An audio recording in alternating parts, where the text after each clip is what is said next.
ସାଙ୍ଗମାନେ ଚାହୁଁ ଚାହୁଁ ଆମେ ଆସି ସାଲେପୁର ପାଖରେ ପହଞ୍ଚି ଗଲୁ। ଏଇଟା ଏକ ସାଇଡ ସାଲେପୁର ମେଡିକାଲ। ଆଉ ଏଇଠି ଆଗକୁ ଗଲେ ସତ୍ୟଯୁଗର ତୁଳସୀ ଗଛ ଆମେ ଦେଖିବାକୁ ପାଇବୁ। ସାଙ୍ଗମାନେ ଚାହୁଁ ଚାହୁଁ ଆମେ ଆସି ତୁଳସୀ ଗଛ ପାଖରେ ପହଞ୍ଚିଗଲ। ଏଇଟା ହଉଛି ଚିତ୍ରତୋଳା ନଈ ବନ୍ଧର ଆଉ ଏଇ ବିଲ ବାଟ ଦେଇ ତୁଳସୀ ଗଛ ଆଡକୁ ଆମେ ଚାଲନ୍ତୁ ଯିବା। ଚାଲନ୍ତୁ ଦେଖିବା ପ୍ରଭୁଙ୍କ କଣ ଦର୍ଶନ କଣ ହଉଛି। ଆସନ୍ତୁ ଯିବା ଏଇ ରାସ୍ତା ପଟେ ଆସନ୍ତୁ ଯିବା ଆମେ ଗଡିକି।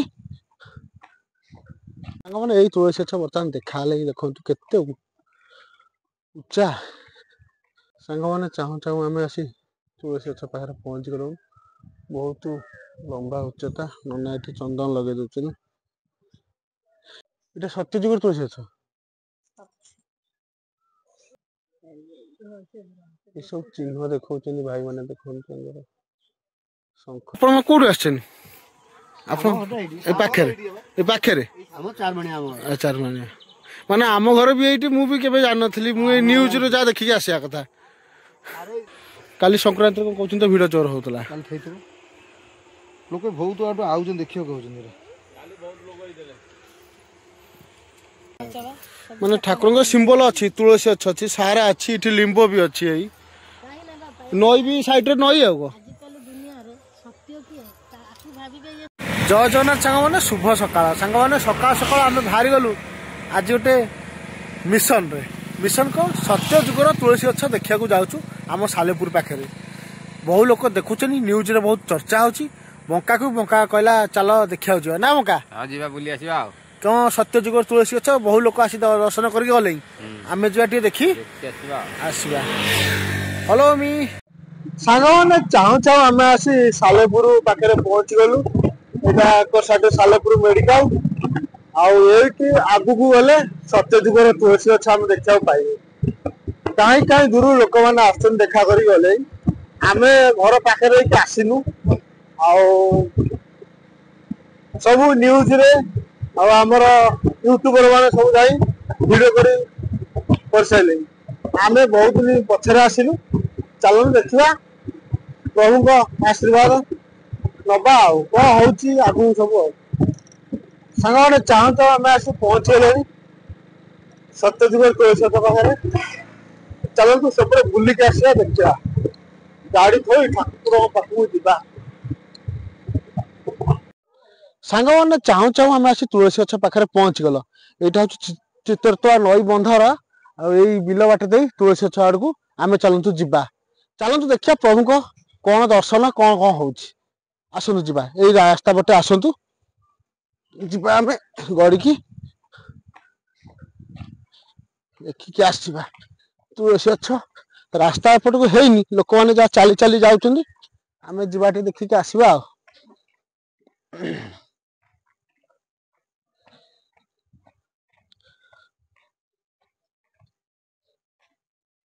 ସାଙ୍ଗମାନେ ଆମେ ବର୍ତ୍ତମାନ ତୁଳସୀ ଗଛ ଆଡୁ ଯାଉଛୁ। ସାଙ୍ଗରେ ଅଛି ବଙ୍କା। ଏ ରାସ୍ତା ପୁରା ହେଇନି, ଯଦିଓ ବିଲ ରାସ୍ତା। ଚାଲନ୍ତୁ ଆମେ ଦେଖିବା କଣ ହଉଛି। ସାଙ୍ଗମାନେ ଏଇ ତୁଳସୀ ଗଛ ବର୍ତ୍ତମାନ ଦେଖା ହେଲେ ଦେଖନ୍ତୁ କେତେ ଉଚ୍ଚା। ସମସ୍ତେ ଯାଉଛନ୍ତି, ଆମେ ବି ଚାଲ ଦେଖିବା। ସବୁ ଭାଇ ମାନେ ଚାଷ କରୁଛନ୍ତି, କୋବି ଚାଷ, ଆମର କୋଳଥ ଚାଷ ସବୁ ହେଇଛି। ଆଉ ଆମେ ଚାଲନ୍ତୁ ଦେଖିବା।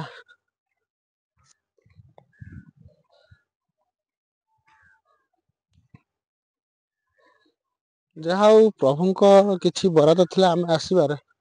ଆମେ ଆସିଛୁ ଆଜି। ବନ୍ଧ ବନ୍ଧ ରାସ୍ତାରେ ଆମେ ଆସି ଠାକୁରଙ୍କ ପାଖରେ ପହଞ୍ଚି ଗଲୁଣୁ। ସତ୍ୟଯୁଗର ତୁଳସୀ ଗଛ ଦେଖନ୍ତୁ ସାଙ୍ଗମାନେ।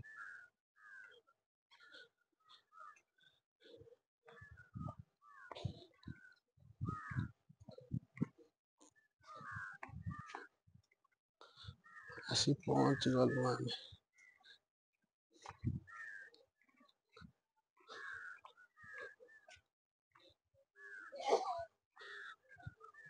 ସାଙ୍ଗମାନେ ଚାହୁଁ ଚାହୁଁ ଆମେ ଆସି ତୁଳସୀ ଗଛ ପାଖରେ ପହଞ୍ଚି ଗଲୁଣୁ। ବହୁତ ଲମ୍ବା ଉଚ୍ଚତା। ନନା ଏଠି ଚନ୍ଦନ ଲଗେଇ ଦଉଛନ୍ତି।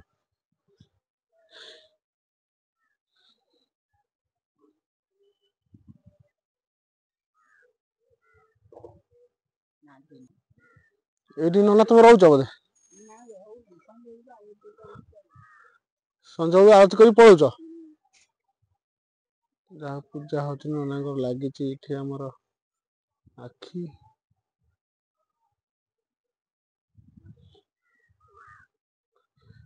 ଏଇ ସାଇଡରେ ଚିତ୍ତୋତଳା ନଈ ବହି ଯାଇଛି।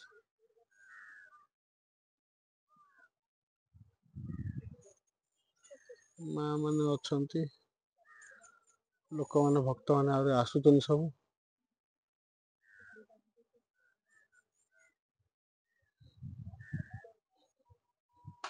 ନା ସବୁଦିନ ଭକ୍ତ ଭିଡ ହଉଛି? ସବୁଦିନ ଭକ୍ତଙ୍କ ଭିଡ ହଉଛି? ଏଇଟା ସତ୍ୟଯୁଗର ତୁଳସୀ ଗଛ? ଏସବୁ ଚିହ୍ନ ଦେଖଉଛନ୍ତି ଭାଇ ମାନେ, ଦେଖନ୍ତୁ ଶଙ୍ଖ ଚିହ୍ନ ବି ଅଛି ଏଇଠି, ସପ୍ତଫେଣି ଚିହ୍ନ ବି ଅଛି।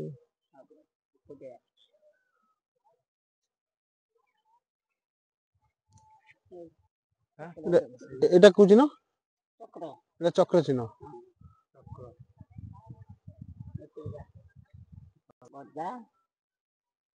ଏଇଟା କି ଚିହ୍ନ? ଗଣେଶ। ଆଚ୍ଛା, ଏଟା ଗଦା ଚିହ୍ନ। ମାନେ ମୋବାଇଲରେ ଏତେ ଠିକ ସେ ଦେଖା ହଉନି, କିନ୍ତୁ ପାଖେ ଜଷ୍ଟ ଟିକେ ସାମ୍ପୁଲ ଦେଖା ହଉଛି। ଏଇ ଯୋଉ କଳାଟା ପଦ୍ମ ଫୁଲ। ସାଙ୍ଗମାନେ ଏଠି ଦେଖନ୍ତୁ, ସବୁ ଚିହ୍ନ ଅଛି ବୋଲି କହୁଛନ୍ତି ତୁଳସୀ ଗଛରେ ସବୁ। ସତ୍ୟ ଯୁଗର ତୁଳସୀ ଗଛ। ଏଥିରେ ଭକ୍ତମାନେ ବି ଆସୁଛନ୍ତି, ଦେଖନ୍ତୁ ଗୈରପାଟେ ଗାଡ଼ି ରଖିକି। ଆମେ ବି ଆସିଛୁ। ଭାଇ ଆପଣ କୋଉଠୁ ଆସିଛନ୍ତି? ଆପଣ ଏ ପାଖରେ ଚାରମାଣିଆ। ମାନେ ଆମ ଘର ବି ଏଇଠି। ମୁଁ ବି କେବେ ଜାଣିନଥିଲି, ମୁଁ ଏଇ ନ୍ୟୁଜରୁ ଯାହା ଦେଖିକି ଆସିବା କଥା। ଆରେ 4-6 ଦିନ ତଳେ ମୋ ଭେଣେଇ ଫୋନ କରିଥିଲେ, ଏଇ ନାନପୁର ଫୋନ କରିଥିଲେ। ଆଜ୍ଞା, କହିଲେ ଆଉ ଆପଣଙ୍କ ଘରଟା କୋଉଠି? ମୁଁ କହିଲି ଆପଣ କୋଉ ଅଛନ୍ତି କୋଉଠି? ମୁଁ କହିଲି ଘରେ ଅଛି ମୁଁ। ନା ଆଉ ସେ ଏଠି ଆମର ହଉଛି କଣ ବାହାରୁଛି ତୁଳସୀ ଗଛ ଏଠି କଣ କୋଉଠି ତମର ହେଇଛି ସାଲପୁରରେ କୋଉଠି? ମୁଁ ଜାଣିନି। ନା ହଉ ମତେ ଟିକେ ବୁଝିବ, ଆସିଦେ ମୁଁ ଦେଖିଦେଇ ପଳେଇବା ତୁଳସୀ। ନାଇଁ ମୁଁ ବି ଆମ ଘର ଏଇଠି ନେମାଳ। ମୁଁ ଏପଟେ ନ୍ୟୁଜ ଦେଖିଲା ପରେ ବି ଜାଣିଲି। ଯାହା ହଉ ଆସି ଦେଖୁଛି, ଲୋକ ବି ଆସୁଛନ୍ତି ସଂକ୍ରାନ୍ତିରେ, ବହୁତ ଭିଡ଼ ହଉଛି। ଦେଖିବା ତୁଳସୀ ଗଛ କଣ ଦେଖିବା। ମତେ ଜଣେ କହିଲା ନାଇଁ ସେଟା ତୁଳସୀ ନୁହେଁ, ତୁଳସୀ ଟାଇପର, ହେଲେ ଲୋକ ଜୋର ହଉଛନ୍ତି ଦେଖିବାକୁ ଆଉଛନ୍ତି। ମୁଁ ହେଇଥିବ କାଲି ସଂକ୍ରାନ୍ତିରେ କଣ କହୁଛନ୍ତି ତ ଭିଡ଼ ଜୋର ହଉଥିଲା। କାଲି ହେଇଥିବ, ଲୋକ ବହୁତ ଆଡୁ ଆଉଛନ୍ତି ଦେଖିବାକୁ ଆଉଛନ୍ତି।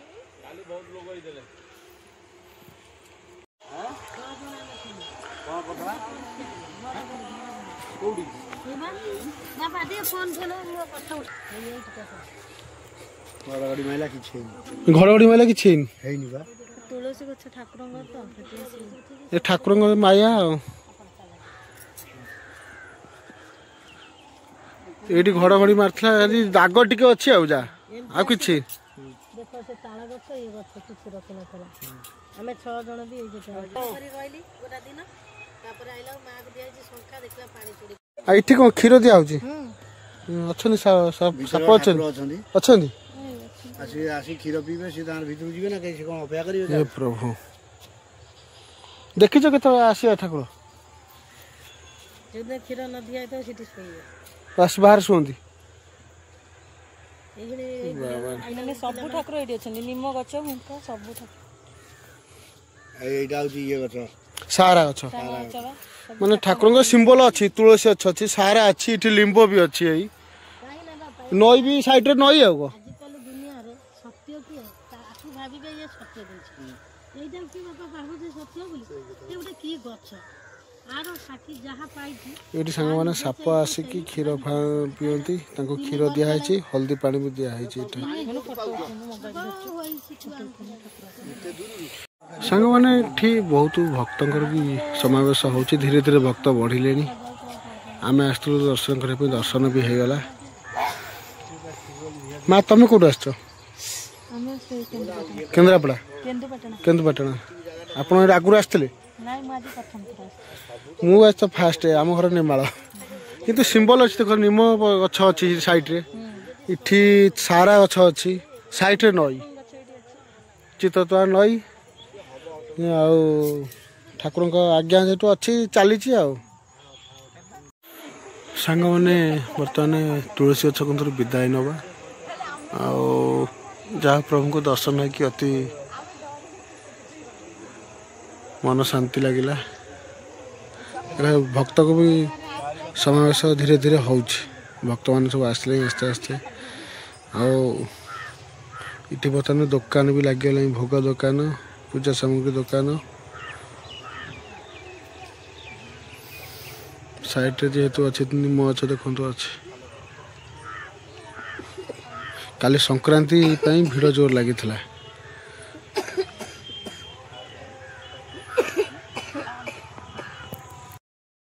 ସାଙ୍ଗମାନେ ଯେଉଁମାନେ ଦେଖିବାକୁ ଆସୁଛନ୍ତି ଆପଣ ମନ ଭିତରେ ରଖନ୍ତୁ, ଲୋକଙ୍କୁ ସୋଦାସୋଦି କରନ୍ତୁନି। ଏଠି ଯେଉଁ ମା ଅଛନ୍ତି, ଯେଉଁ ପୁଅ ଅଛନ୍ତି, ତାଙ୍କୁ ଆପଣ ସୋଦାସୋଦି କରୁଛନ୍ତି, କହୁଛନ୍ତି ଏଇଟା ଭଲ ନୁହେଁ। ଭକ୍ତିରେ ଠାକୁର, ଆପଣ ଆସୁଛନ୍ତି ତାକୁ ସୋଦାସୋଦି କରୁଛନ୍ତି। ସିଏ ବହୁତ ଦୁଃଖରେ କଲେ କି ଆଜି ତାଙ୍କୁ ଦୁଇ କଥା ପଚାରିଲେ ସିଏ ମନା କଲେ। ଆପଣ ଆସନ୍ତୁ, ଦେଖନ୍ତୁ, ଭକ୍ତିରେ ଚାହିଁବେ ଯଦି ଆପଣ ନମସ୍କାର ହୁଅନ୍ତୁ, ନହେଲେ ଆପଣ ପଳେଇ ଯାଆନ୍ତୁ। ସୋଦାସୋଦି କରନ୍ତୁନି, ଏଇଟା ଠିକ କଥା ନୁହେଁ। ଭକ୍ତିରେ ଠାକୁର।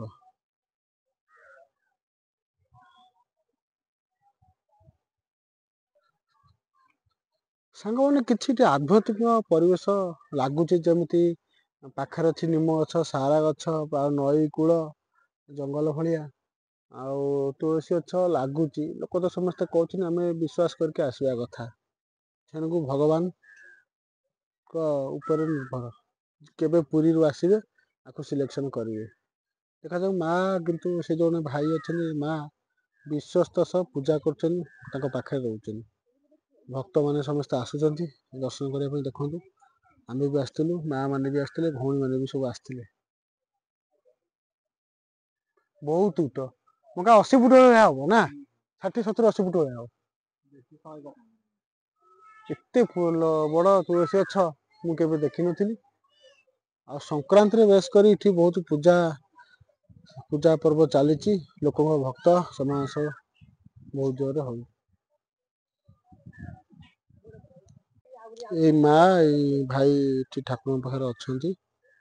ପ୍ରଭୁ ଯାହା ହଉ ତାଙ୍କ ସେବା କରିଚାଲିଛନ୍ତି। ଆଉ ମା, ସତରେ ଏଠି ସାପ ବାହାରୁଛନ୍ତି? ସାପ ବାହାରି କ୍ଷୀର ଖାଇକି ଯାଉଛନ୍ତି। ଭଲ ଲାଗୁଛି, ଆଧ୍ୟାତ୍ମିକ ପରିବେଶ ବି ବହୁତ ଭଲ ଲାଗୁଛି, ଯେହେତୁ ନଈ କୂଳରେ ଅଛନ୍ତି। ହଁ ଆଜ୍ଞା, ଆମେ ଦୂରରୁ ଯେହେତୁ ଆସୁଛୁ ଆମେ ପଳେଇବୁ ଆଉ। ଆମେ ପୁଣି ଭକ୍ତ ଆସିଲେ ବହୁତ, ଚାଲନ୍ତୁ ଆମେ ପଳେଇବା। ହଉ ଆମେ ରହିଲୁ ମା, ଯାଉଛୁ, ଦୋକାନ ଅଛି ଆମର, ଦୋକାନକୁ ଦେଖିବୁ। ନା କଣ ଆଳତି ହବ ନା କଣ? ମାନେ ସନ୍ଧ୍ୟାରେ ସବୁଦିନ ଆଳତି ହଉଛି, ସକାଳେ ସନ୍ଧ୍ୟାରେ ଆଳତି ହଉଛି। ଯାହା ବହୁତ ଭକ୍ତଙ୍କ ସମାବେଶ ହଉଛି। କିଏ ମାନୁନାହାନ୍ତି, କିଏ ମାନୁଛନ୍ତି। ଭକ୍ତିରେ ଥିଲେ ଠାକୁର। ଆପଣ ଯଦି ନ ମାନିବେ, ଆପଣ ସେଇଠୁ ଲାଗିଥିଲେ।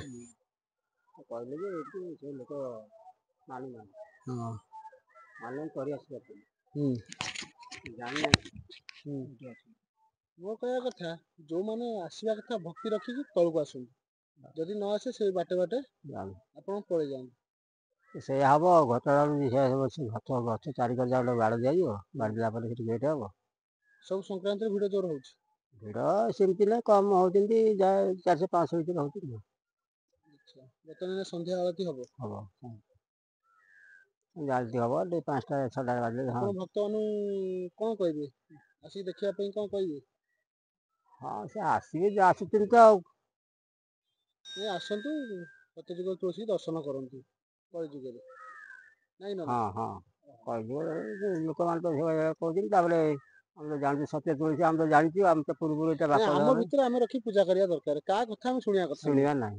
ବାସ୍। ଆମେ ତୁଳସୀ ହଉ ବା ବିଶ୍ୱାସୀ ହଉ ବା ଯେକୌଣସି ଗଛ ହଉ, ଆମେ ତ ପୂଜା କରୁଛୁ ଆଉ କଣ। ଠିକ ଅଛି।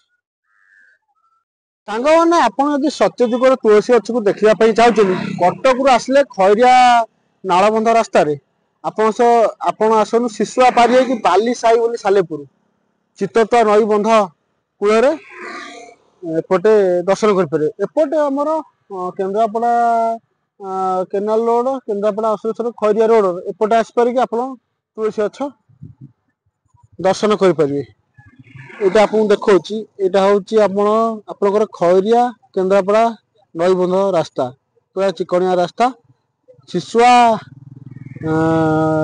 जेल कतरू आ 500-600 मीटर एपट हूँ अश्वेश्वर केन्द्रापड़ा जो रोड एपटू आसे अश्वेश्वर बाटू बेस कर नालबंध रोड करे खैरिया रोड यही गली रास्ता डाण साइड आप रास्ता पर ठिया भी आप देखिपारे गछ सारे देखु रास्तार भी देखा तुलसी गछ आप चाहिए भी ये दर्शन करेंगे। भक्त समावेश भी जोर होपटा हूँ अश्वेश्वर टू खैरिया रोड रोडटा आ पछपटा हूँ जगतपुर खैरिया शिशुआ रोड। सांग दिन ब्लॉग आज एमती थिला वीडियो जदि भल लगे लाइक करेंगे शेयर करेंगे सब्सक्राइब करेंगे पुणी देखा नेक्स्ट वीडियो नेक्स्ट ब्लॉग रे रहुची सांग।